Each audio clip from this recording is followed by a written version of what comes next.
이 시간에 여기까지 나오신 여러분들 위해 하나님의 크신 은혜가 함께하기를 진심으로 기원합니다.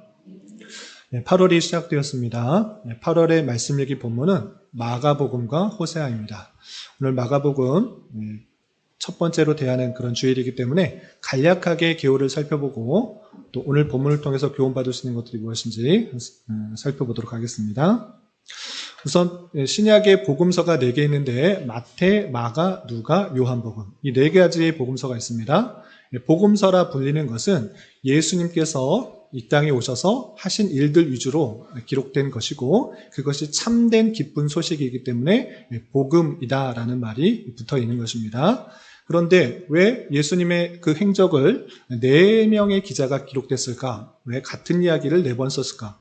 아니, 4명의 기자들이 예수님의 행적에 대해서 썼는데 왜 서로 다른 것일까? 이렇게 오해할 수도 있고 또 의아하게 생각할 수도 있는데 서로에 대한 관점이 다르기 때문에 또 이것을 통해서 원하는 바가 다르기 때문에 그 관점에 따라 다르게 쓰여졌다라는 것들을 염두에 두시고 읽었으면 좋겠고 특별히 마가복음을 8월에 읽어나가게 될 텐데 마가복음의 특징이 무엇인지 조금 이따 살펴보도록 하겠습니다. 우선 마가복음의 기록자는 마가입니다. 마가는 바나바의 조카로서 요한이라는 이름도 함께 붙여져 있습니다. 정확하게 마가복음에 마가가 썼다라는 표현들은 등장하지 않지만 그럼에도 불구하고 초대교회에 이래로 많은 사람들이 마가가 기록했다라고 전해져 내려오고 있습니다. 기록 연대는 대략적으로 정확하게는 알 수 없지만 로마의 핍박이 시작된 이후부터 그리고 예루살렘이 멸망되기 전까지 그 시기 사이에 기록된 것으로 추측하고 있습니다. 왜 그런가 하면 이 마가복음의 내용을 보면 대단히 예수님께서 고난받으시는 내용들이 많이 등장하고 있습니다. 그렇기 때문에 이 글을 읽으면서 예수님께서도 고난당하셨다라는 것들을 생각할 수 있도록 그렇게 기록된 것으로 생각하고 또한 예루살렘이 멸망당했던 내용이 기록되지 않았기 때문에 그 전에 기록됐을 것이다 이렇게 생각하고 있는 것입니다. 그리고 마가복음의 목적은 무엇인가 라고 할 때 복음서는 동일하게 하나님의 아들이 예수이시고 예수께서 우리의 구세주가 되신다라는 것들을 증명하고 있는데 드러내고 있는데 특별히 마가복음은 예수님께서 이 땅에 종으로 오셨다.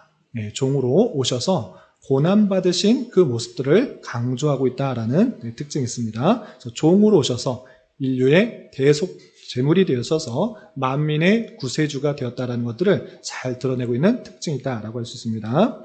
그래서 여러 가지 특징이 있지만 3가지 꼭 알아야 될 특징을 정리해서 말씀드리면 첫 번째로 4개의 복음서 중에 마가복음이 제일 어떨까요? 짧습니다. 간결하게 되어 있습니다. 그래서 내용을 읽어보시면 알겠지만 예수님께서 비유하시거나 또 설교하시거나 하는 영적인 내용들을 위주로 표현된 것이 아니라 예수님께서 어떤 일을 하셨는지 또 기사와 이적들이 어떤 것들이었는지 대단히 간결하게 표현되어서 예수님의 사역 위주로 기록되어 있다는 특징이고 두 번째는 아까도 말씀드린 것처럼 예수님의 그 약 3년간의 공생애를 기록한 이 마가복음에 있어서 가장 많은 분량이 차지하는 것은 무엇인가? 라고 할 때 예수님께서 잡히시기 약 일주일, 대략적으로 7, 8일간의 그 기록들이 이 마가복음의 40% 이상을 차지하는 것을 보게 됩니다. 그만큼 예수님께서 어떠한 고난과 수모를 당했는지 많은 부분을 할애하고 있다. 라고 생각하시면 되겠습니다. 그리고 3번째 특징은 무엇이냐면 이 마가복음은 마태복음과 달리 유대인들을 위해서 기록됐다기보다는 헬라인, 그러니까 로마 사람들, 헬라 말을 쓰는 그런 사람들을 위해서 기록됐을 것이다 라고 추측할 수 있습니다. 왜냐하면 헬라 사람들, 특히 로마 사람들은 구약 성경들, 그리고 구약적 배경들을 잘 모르기 때문에 이 마가복음을 읽어보면 구약 선지자가 말했던 내용들을 인용한 것이 드러나지 않습니다. 또한 그 나라 말, 그러니까 예수님께서 쓰시던 말이 아람어인데 팔레스타인 지역에서 쓰던 말, 아람어인데 아람어에 대해서 말한 다음에 혹여나 이 아람어를 잘 알아듣지 못할까 하여서 헬라말로 바꾸면 이런 뜻이다라는 표현들이 많이 등장하고 있습니다. 예를 들어서 오늘 본문에서도 보아너게라는 표현이 나오는데 이 보아너게는 아람어인데 아람어를 잘 아는 사람이라면 아람어를 쓰는 그런 유대인들이라면 쉽게 알아들을 수 있을 텐데 혹여나 못 알아들을까봐 이 보아너게가 우레, 번개의 아들이다 라는 표현들을 덧붙이고 있는 것을 보게 됩니다. 뿐만 아니라 달리다금, 에바다, 엘리엘리 라마 사박다니라고 예수님께서 직접적으로 하신 아람어를 쓴 이후에 이것은 헬라어로 번역하면 이런 뜻이다 라고 표현되고 쓰인 것을 보게 됩니다. 이렇게 마가복음은 독특하게 아람말과 헬라어를 바꿔주는 표현들이 등장하는 것을 통해서 이 마가라는 기록자는 아람 사람들이 1차 대상이 아니라 헬라 말을 쓰는 로마인들, 이방인들을 위해서 썼다라는 것을 알 수 있습니다. 이렇게 이 특징들을 다시 한번 종합해보면 예수님을 알지 못하는 사람들에게 그 복음을 전하는 데 있어서 예수님께서 하신 사역들이 무엇인지, 특별히 고난받고 종으로 오셔서 대속물로 돌아가신 것을 증거하심으로 말미암아 우리 대신 고난받고 돌아가신 그 예수님을 잘 증거하기 위한 복음서다 이렇게 생각하시면서 읽어나가시면 되겠습니다. 그럼 오늘 본문으로 들어가도록 하겠습니다. 오늘 본문은 크게 5가지 이야기가 나옵니다. 아까 특징에도 말씀드렸다시피 마가복음을 읽으면 대단히 많은 일들이 빨리빨리 진행됩니다. 여러 가지 일들을 핵심적인 내용들로 기록하고 있기 때문에 오늘 이야기도 크게 5가지 이야기가 나옵니다. 5가지 이야기를 하나하나 설명하고 또 그것의 교훈을 받으면 너무 많아지기 때문에 3부분으로 묶어서 좀 이해해 보도록 하겠습니다. 첫 번째는 안식일에 사람을 고치신 것과 또 해변에서 사람들에게 여러 가지 기적을 보이시고 예수님이 어떠한 분이신지를 드러내는 그 장면을 좀 묶어서 이렇게 좀 살펴보도록 하겠습니다. 먼저 1절부터 3절까지는 2장 말씀에 이어서 안식일의 주인이 누구시고 안식일이 어떤 일을 행해야 되는지를 알려주는 말씀으로 이어지고 있습니다. 먼저 1절부터 3절까지 예수님을 고발하려는 사람들 앞에서 손 마른 사람, 병자를 치유하시기 위해서 세우는 장면부터 우리 같이 읽어보도록 하겠습니다. 마가복음 3장 1절부터 3절까지 함께 봉독합니다. 시작. 예수께서 다시 회당에 들어가시니 한쪽 손 마른 사람이 거기 있는지라.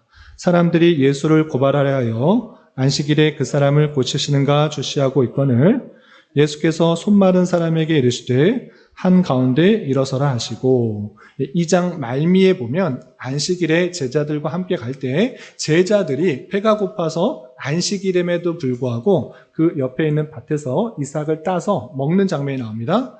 그런데 이 안식일에 이삭을 따는 것, 이거는 율법적으로 일을 하는 것, 먹기 위해서 일을 하는 행위이기 때문에 그것을 하지 못하도록 했습니다. 그러나 예수님께서는 안식일이 사람을 위해 있는 것이지 사람이 안식을 위해 있는 거 아니다. 그리고 안식일의 주인은 나다라는 것들을 알려주면서 그 율법들의 핵심 내용들을 잘 이해하지 못한 사람들을 지적했던 것입니다. 그렇게 율법에 대해서 자꾸 부정하려고 하는 듯한 예수님에 대해서 책 잡으려 하는 사람들이 있었습니다. 이 사람들은 뒤에 6절을 보면 나오지만 바리새인들이 가장 앞선 사람들이었습니다. 율법을 가지고 모든 것을 판단하려고 하는 바리새인들이 예수님의 율법들을 범하는 그 모습들을 계속 보면서 고발하려고 계속 주목하고 있었습니다. 그런데 예수님은 그 모든 것들을 알고 계셨습니다. 그래서 일부러 안식일임에도 불구하고 많은 병자들을 고치고 선한 일들을 행하는 것입니다. 특별히 자신을 책잡으려고 하는 사람들, 보는 데 앞에서 그 사람을 고쳐주기 위해서 한쪽 손 마른 사람을 일으켜 세워서 고치시려고 하는 것입니다. 그러면서 어떻게 치유하시고 또 그 모습을 보고 바리새인들은 어떻게 하는지 4절부터 6절까지 계속 읽어보도록 하겠습니다. 시작.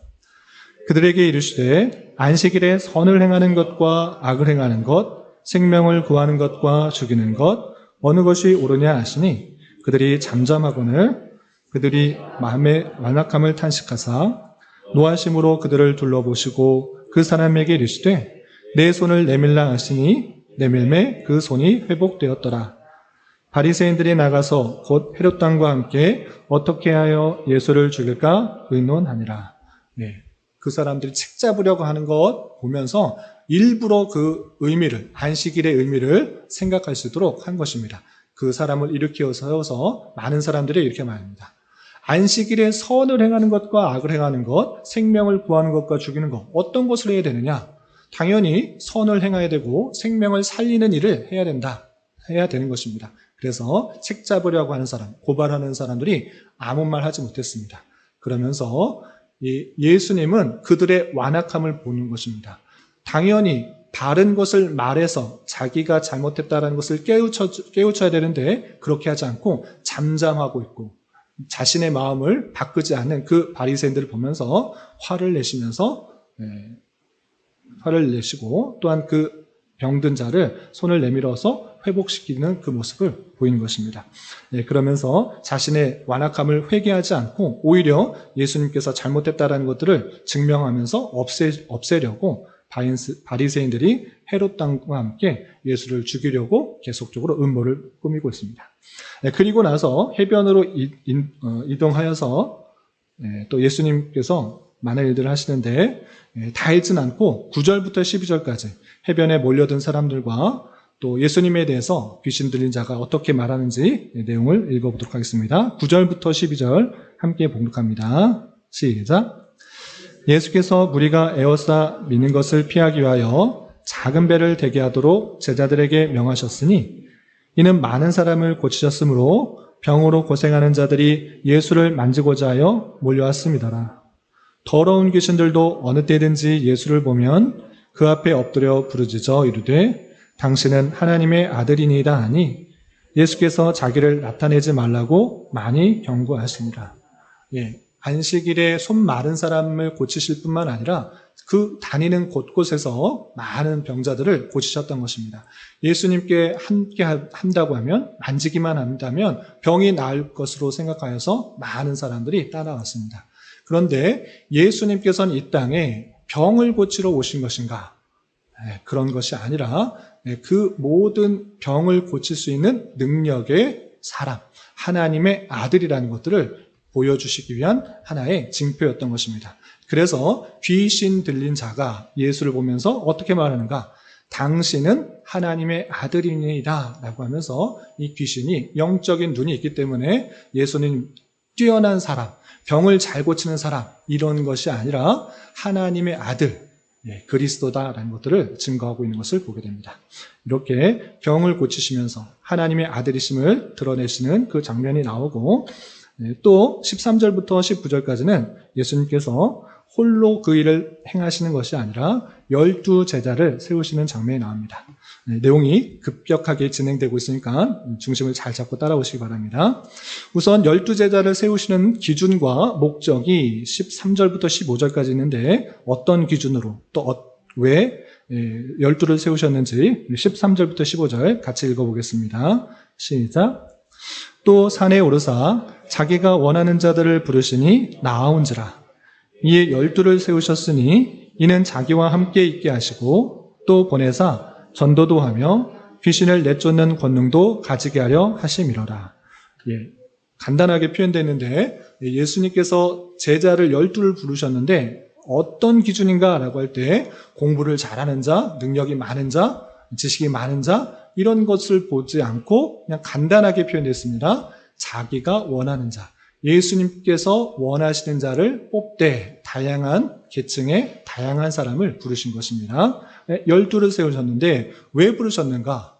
자기 원하는 사람은 왜 12명을 부르셨는가? 라고 할 때 그 목적을 첫 번째 자기와 함께 있게 하시고 또 함께만 있는 것이 아니라 또 보내서 전도도 하고 귀신을 내쫓는 권능도 가지도록 그렇게 12를 부르셨다. 이렇게 표현되고 있습니다. 그리고 16절부터 19절까지는 그 12의 이름이 나와 있습니다. 아시는 분이 많이 있겠지만 혹 모르시는 분들을 위해서 같이 한번 읽어보도록 하겠습니다. 16절부터 19절까지 함께 봉독합니다. 시작. 이 12를 세우셨으니 시몬에게는 베드로란 이름을 더하셨고 또 세베대 아들 야고보와 야고보의 형제 요한이니 이 둘에게는 보아너게 곧 우레의 아들이란 이름을 더하셨으며 또 안드레와 빌립과 바돌로메와 마테와 도메와 알페오의 아들 야고보와 다데오와 가나안인 시몬이며 또 가룟 유다니 이는 예수를 판자더라 라고 12명의 이름을 쭉 설명하고 있습니다. 특별히 시몬에게는 베드로, 반석이라는 그런 이름을 더하셨고 또 야고보와 요한은 보아너게라는 이름을 더했습니다. 보아너게는 우리의 아들, 그만큼 성격이 급한 그런 특징들이 있는 사람들이었다라는 것을 알 수 있습니다. 이렇게 12명을 부르시고 또 그 12명의 이름이 누구인지 나와 있습니다. 그리고 또 다른 이야기가 시작됩니다. 예수님께서 또 여러 일들을 하실 때 항상 많은 사람들에게 칭송을 받고 또 좋아하는 일들만 있었던 것이 아니고 비난하는 사람들이 늘 함께 있었던 것입니다.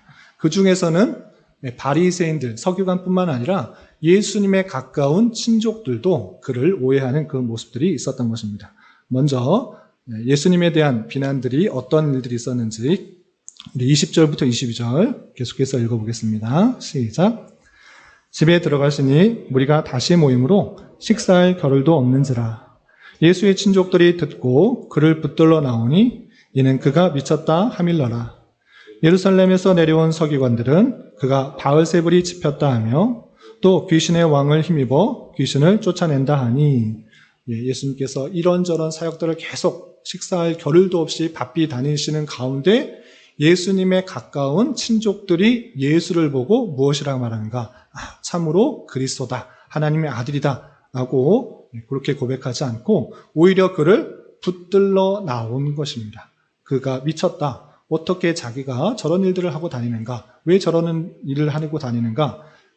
그러면서 미쳤다 생각하여서 그를 붙들려고 했던 모습도 있는 것입니다. 또한 예루살렘에서 내려온 세기관들은 귀신을 쫓는다, 또 병이 낫는다, 이런 것은 바알세불, 즉 귀신의 왕이 그에게 임해서 그에게 붙어서 그런 일들을 행하는 것이다 라고 그렇게 말하기 시작한 것입니다. 예수님에 대한 비난과 오해들이 많이 있는 것입니다.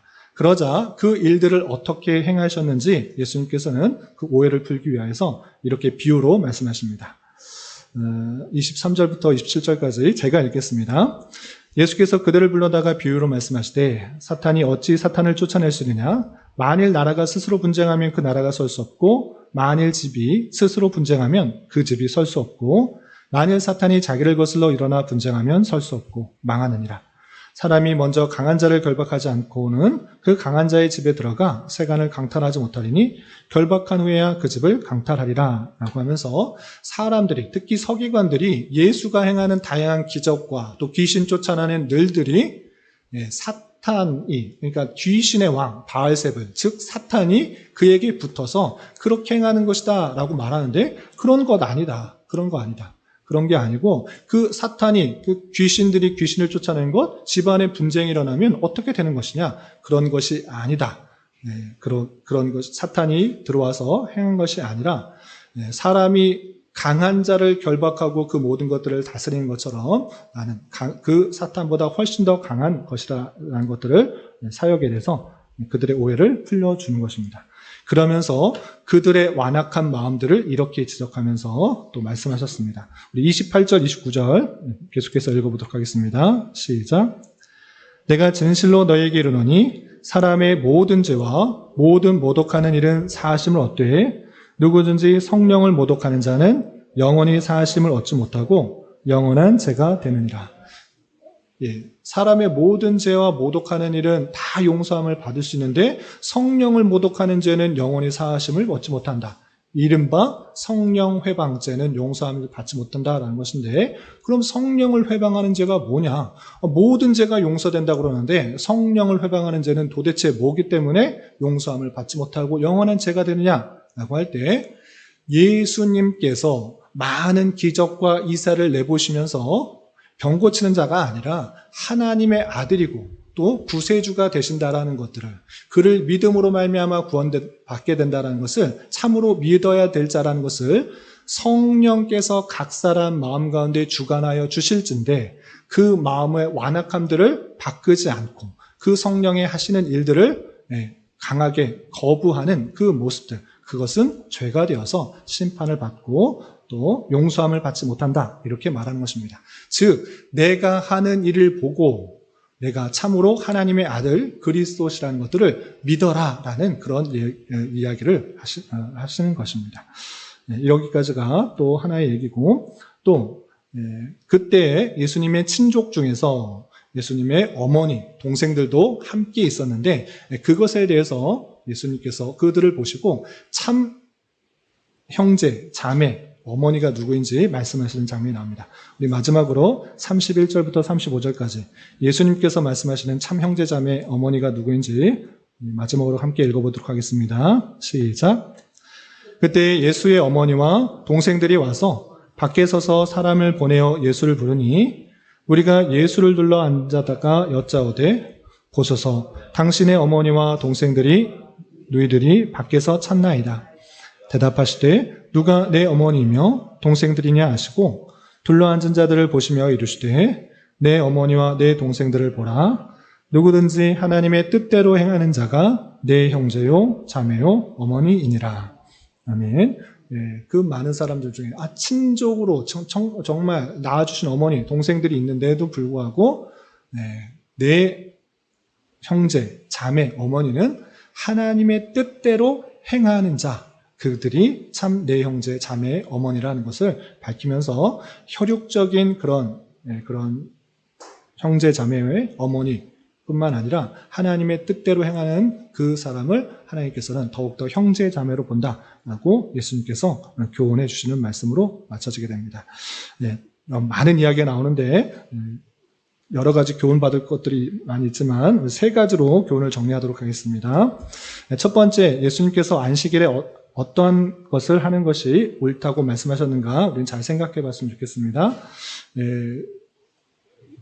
예수님을 고발하려고 하는 사람들은 예수님께서 병을 고치는가 안 고치는가, 그것을 주목하고 봤습니다. 그러자 예수님께서는 내가 병을 고치겠다 하고 일어서서 앉아서 고치실 수 있으심에도 불구하고 그 사람을 이렇게 세우셔서 안식일에 선을 행하는 것과 악을 행하는 것, 생명을 살리는 것과 죽이는 것, 어떤 게 도대체 좋은 것이냐라고 그들에게 물으시면서 그 병을 고쳐주셨습니다.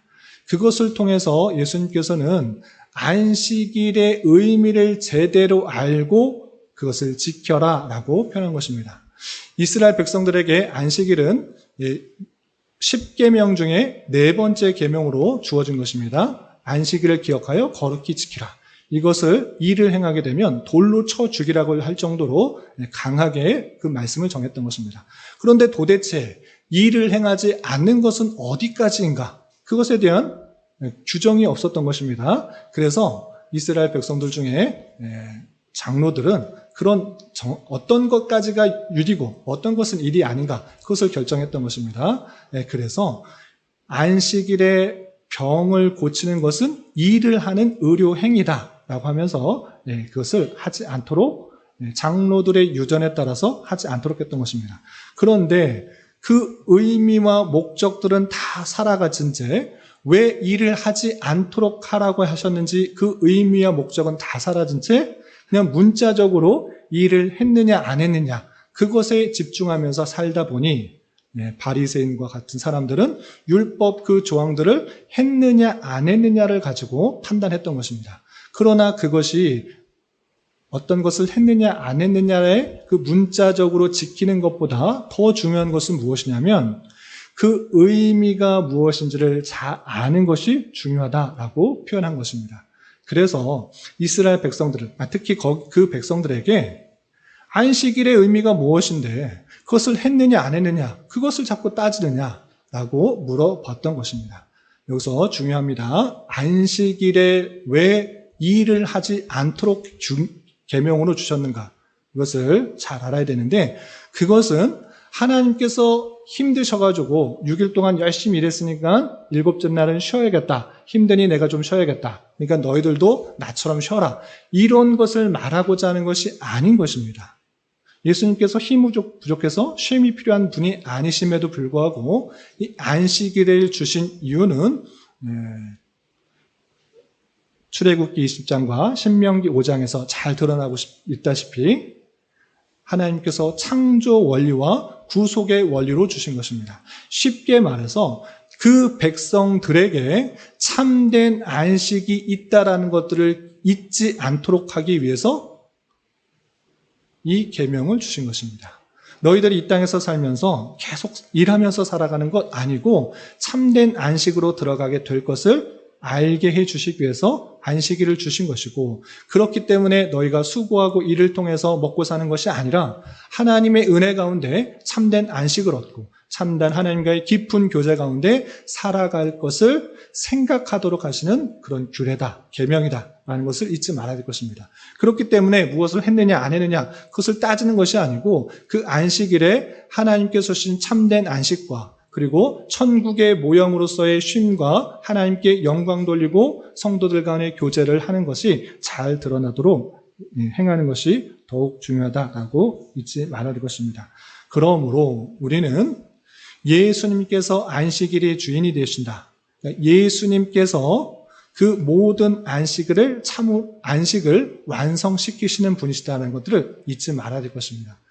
우리의 죄를 대신하여 십자가에 달려 돌아가심으로 예수를 믿고 우리가 참된 안식을 얻을 수 있다는 것들을 잘 기억하며 예수 그리스도로 말미암아 완성된 참된 안식의 의미를 더욱더 잘 살려 오늘날 우리에게 있어서도 주일을 단순히 예배 드리는 날, 성경 공부하는 날 그 정도로 생각할 것이 아니라 모든 것을 쉬어도 하나님께서 책임져 주시고 참된 하나님의 나라에서 성도 간의 깊은 교제 가운데 살아갈 것을 기억하고 또 연습하는 기간으로 삼아야 될 것입니다. 이렇게 주의를 잘 지켜갈 수 있는 저와 여러분 되시기를 주님의 이름으로 부탁을 드립니다. 두 번째는 예수님께서 12제자를 왜 세우셨는가 생각해 봤으면 좋겠습니다. 예수님께서 혼자 다니시니까 외로워서 또는 힘이 부족해서 전도할 사람은 많은데 내가 다 못 다니니까 세워야겠다. 물론 그런 면이 없지 않아 있습니다. 그럼에도 불구하고 예수님께서 12제자를 택하셔서 뜻하신 기준과 목적을 잘 살펴보면 하나님께서 택하신 백성들을 어떻게 세우시고 왜 세우셨는지를 아주 잘 이해할 수 있습니다. 12명이라는 숫자, 이 숫자를 먼저 생각할 때 그 성경에 나오는 12이라는 숫자가 아주 상징적입니다. 그것은 하나님의 택하신 백성들의 완성된 숫자가 12입니다. 대표적으로 구약에서 나오는 이스라엘의 12지파. 왜 12지파인가? 그것은 물론 야곱의 12아들이 있기 때문에 12지파이지만 하나님께서 택하신 백성들의 전체 수를 가리키는 그 표현으로 등장하는 것을 보게 됩니다. 그런데 이 구약적, 혈육적 이스라엘 백성에서 넘어 신약으로 오게 되면 12명의 제자를 부르시게 되는데 이 12명의 제자를 부르실 때도 그 기준은 똑똑한 사람, 돈 많은 사람, 일 열심히 하는 사람 아니고 하나님께서 원하시는 자였던 것입니다. 하나님의 선하신 뜻 가운데 하나님의 원하신 자를 택하신 사람이 12인 것입니다.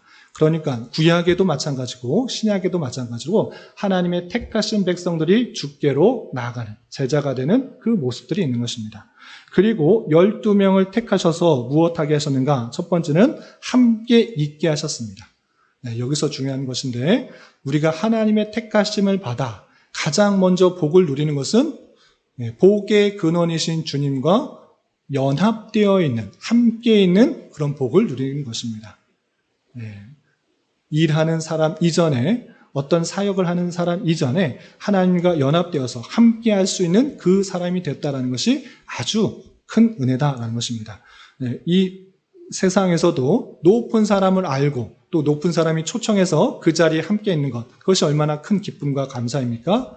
마찬가지로 주님께서 나를 택하셔서 주님과 함께 거하게 하셨다는 것이 참으로 기쁨과 은혜라는 것입니다. 그런데 거기서 그치지 않고 그 제자들을 보내서 전도도 하시고 귀신을 내쫓는 권능도 가지게 하셨다는 것입니다.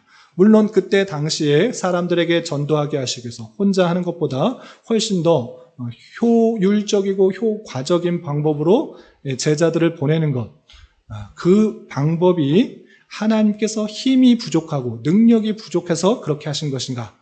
라고 할 것이 아니라 그 일들이 주님께서 그 백성들을 택하셔서 부르시는 일뿐만 아니라 하나님의 마음을 가장 잘 알게 하시는 방법이다라는 것을 우리는 잘 깨달아야 될 것입니다.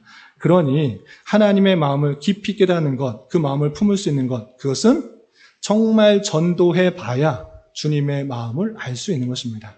여러분들도 자녀가 있으면 그 자녀가 행하는 그 모습을 통해 내가 얼마나 부모님 마음을 속삭였는지, 상하게 했는지도 깨닫게 되는 것처럼 내가 전도하는 그 일들을 통하여서 하나님의 마음을 깊이 깨닫고 하나님께서 나를 얼마나 사랑하시는지, 이 같은 죄인을 얼마나 사랑하시고 아끼셨는지를 깊이 깨닫게 되는 방법인 것입니다.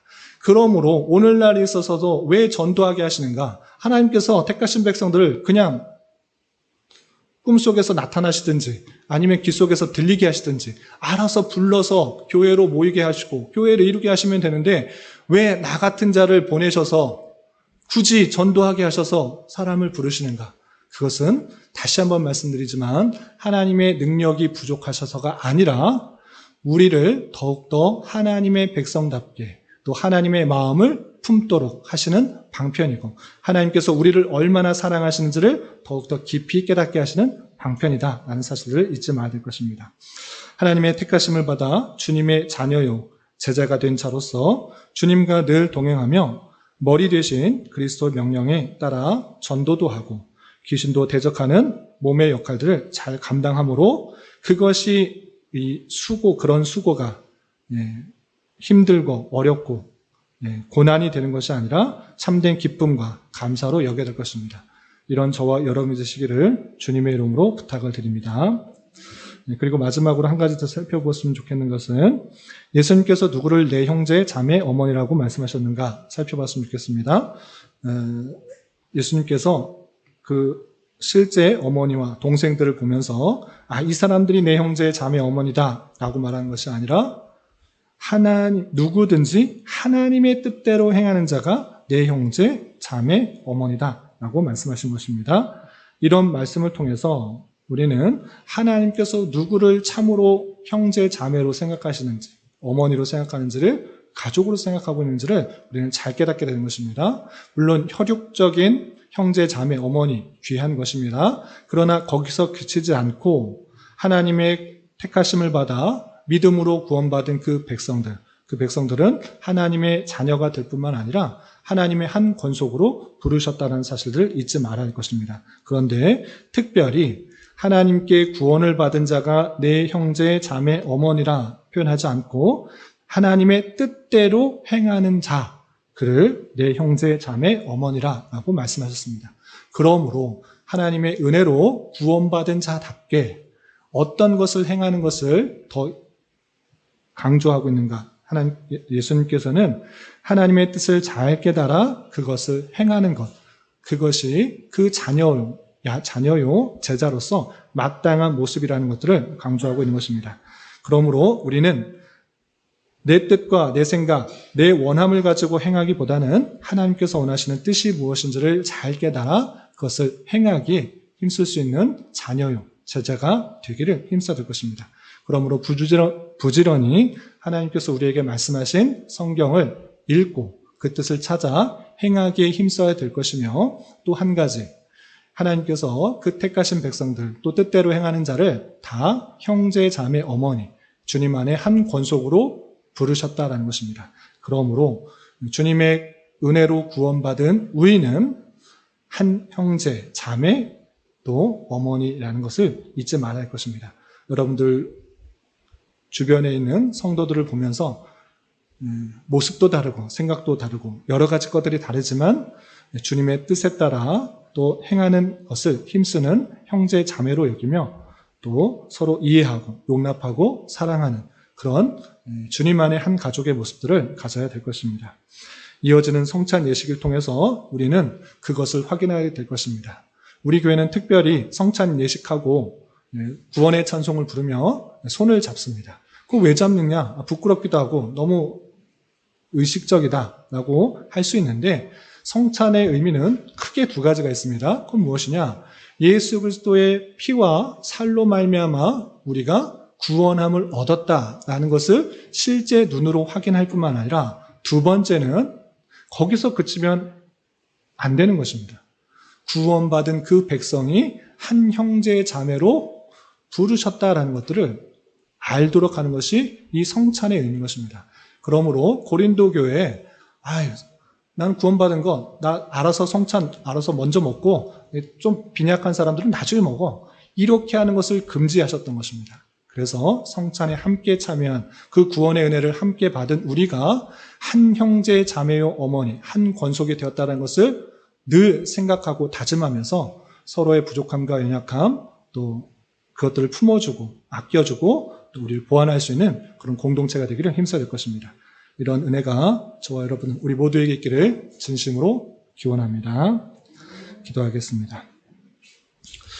하나님 아버지 감사합니다. 오늘 말씀을 통해서 예수님께서 우리 대신 희생당하심으로 우리를 천국에서 참된 안식을 허락하여 주시는 분임을 확실히 믿고 오늘날 주일을 통해서 이 땅에서의 낙원을 연습하며 맛보아 알아갈 수 있는 자 되게 하여 주시고 하나님의 택하심을 받아 주님의 자녀요 제자로 삼아주신 것에 감사하며 늘 주님과 동행하며 머리 되신 주께서 원하시는 일들을 해나가기에 힘쓰는 자 되게 하여 주시고 주님께서 함께 부르시고 한 교회를 섬기도록 인도해 주신 은혜에 따라 한 형제 자매요 권속으로 여기며 서로 섬기며 희생하는 공동체가 될 수 있도록 은혜를 더하여 주시옵소서.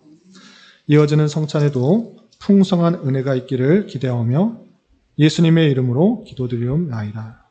아멘.